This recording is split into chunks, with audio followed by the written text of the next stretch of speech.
di sini saya akan menyampaikan materi pertama, yaitu mengenai pengukuran ekonomi terhadap kelangkaan. Kelangkaan adalah kesenjangan antara sumber daya ekonomi yang terbatas dengan jumlah kebutuhan hidup yang tidak terbatas. Kelangkaan timbul karena kebutuhan manusia terus bertambah. Akibatnya, sumber daya yang ada tidak cukup untuk memenuhi kebutuhan hidup. Berikut adalah uraian pengukuran kelangkaan dengan menggunakan pendekatan secara ekonomi. Yang pertama, ada biaya produksi. Menurut ekonomi klasik Ricardo maupun neoklasik Jevons melihat bahwa peningkatan biaya produksi berhubungan dengan semakin berkurangnya persediaan sumber daya alam. Sedangkan menurut Barnard dan Morse dikemukakan bahwa teori klasik mengenai meningkatnya kelangkaan sumber daya alam itu tidak dapat diterima, kecuali dalam hal yang sangat terbatas atau tertutup.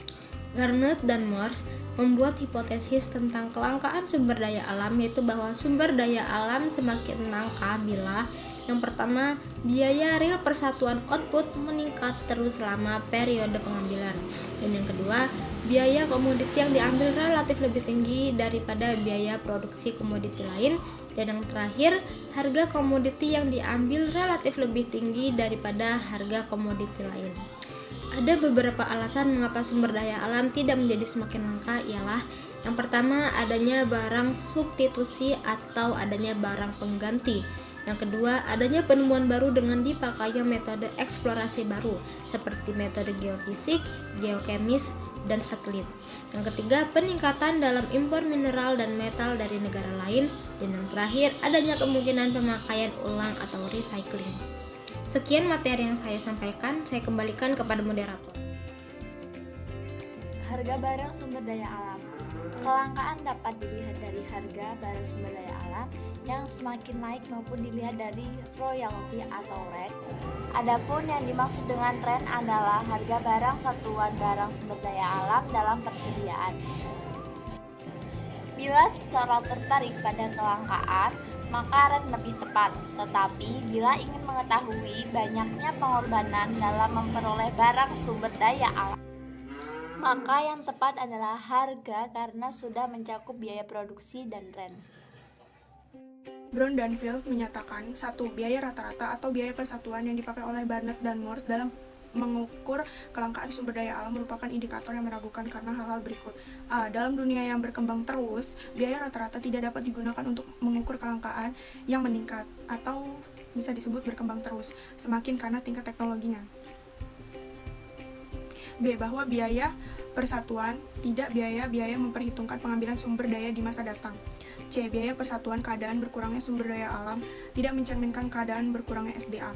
2. Bahwa harga barang sumber daya relatif lebih baik daripada biaya persatuan sebagai pengukur kelangkaan sumber daya alam, karena sebagai berikut. A. Kemajuan tanda-tanda kelangkaan sumber daya alam yang ditunjukkan oleh harga real barang sumber daya. B.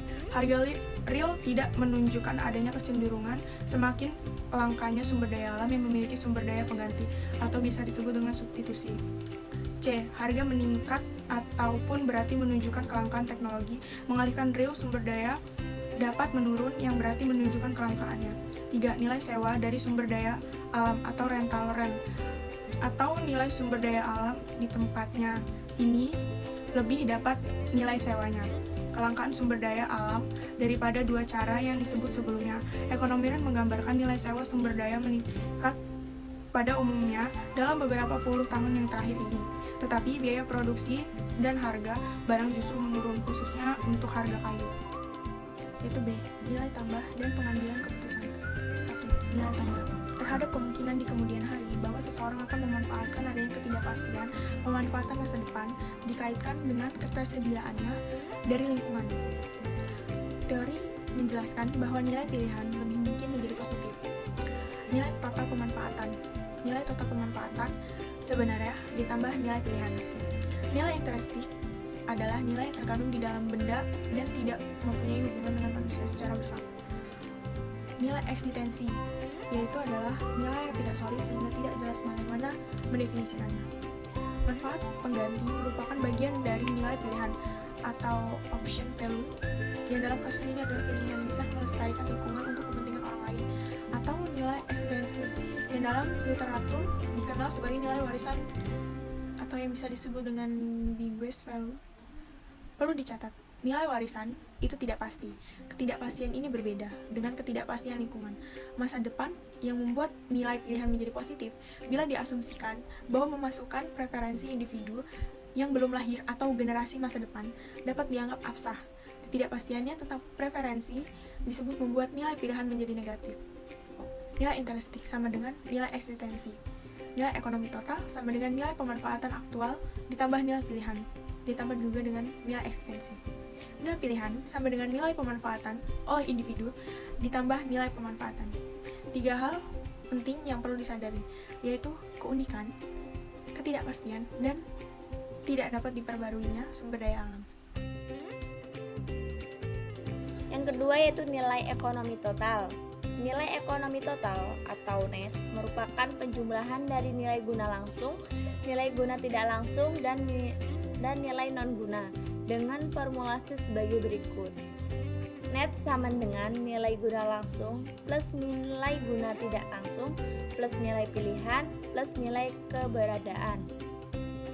Klasifikasi nilai manfaat yang menggambarkan nilai ekonomi total atau total economic value berdasarkan cara atau proses manfaat tersebut diperoleh dari nilai ekonomi total terbagi menjadi 2, yaitu nilai guna dan nilai bukan guna. Nilai guna terdiri dari nilai guna langsung, nilai guna tidak langsung, dan nilai pilihan. Sedangkan nilai bukan guna itu terdiri dari nilai pilihan, nilai keberadaan, dan nilai bukan guna lainnya. Saya akan melanjutkan materi dari Setia Fitri. Berdasarkan hasil penelitian profil sumber daya perikanan dan kelautan Kota Ambon, pemerintah Kota Ambon 2003 pada perairan Teluk Ambon Luar, terdapat vegetasi mangrove yang hanya terkonsentrasi di pesisir Desa Tawili. Vegetasi mangrove di desa tersebut dikategorikan ke dalam 3 famili, 4 genus, dan 5 spesies.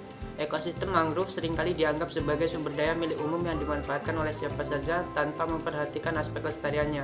Pemanfaatan berlebihan mengakibatkan sumber daya mangrove semakin menipis dan kemampuan ekosistem untuk menyediakan jasa-jasa lingkungan semakin menurun.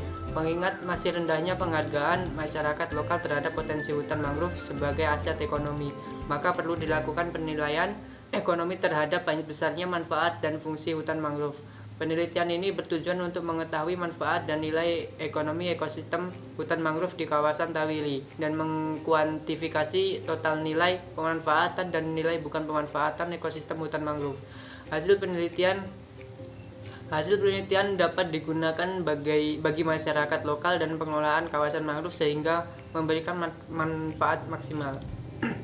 Pada kawasan hutan mangrove di Desa Tawili terlihat bahwa masyarakat sekitar memanfaatkan kawasan tersebut dengan berbagai macam bentuk pemanfaatan, baik pemanfaatan yang berdampak positif maupun yang negatif. Berdasarkan survei dan wawancara dengan para responden ditemukan bahwa bentuk-bentuk pemanfaatan di dalam maupun di sekitar hutan mangrove selain dimanfaatkan oleh masyarakat sekitar juga dimanfaatkan oleh masyarakat yang berada di dekat Desa Tawili. Berdasarkan hasil wawancara, maka dapat diidentifikasikan bentuk-bentuk pemanfaatan kawasan hutan mangrove, yaitu 1. Aktivitas penangkapan, 2. Aktivitas pengumpulan kerang, dan 3. Aktivitas pembuangan sampah.